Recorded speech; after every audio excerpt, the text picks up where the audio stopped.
தாவேகாவுடன் கூட்டணி வைப்பதற்கு துடியாய் துடிக்கிற இயக்கமாக திமுகவும் மாறும்.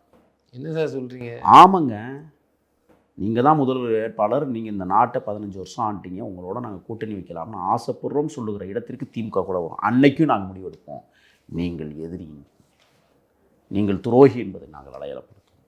எத்தனை ஜென்மம் எடுத்தாலும் திமுக செஞ்ச வடு வந்து மறையவே மறையாது. அதேபோல் பாரதிய ஜனதாவையும் இந்த மண்ணிலிருந்து அகற்றும் வரை நாங்கள் போராடுவோம்.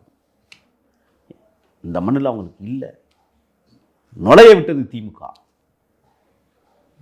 சோசபிசின்னு சொல்ல வச்சது யாருன்னு சொன்னா திமுகவால் அங்கீகரிக்கப்பட்ட முன்னாள் சட்டமன்ற உறுப்பினர் கச்சிராஜா.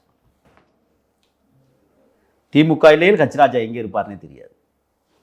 அவருக்காக வாஜ்பாய் வாழ்க, தாமரை வளரட்டும், தாமரைக்கு முத்திரையிடுங்கள், கச்சிராஜா வெற்றி பெறட்டும், சட்டமன்றத்துக்கு வரட்டும் பேசிய கட்சி தான் திமுக.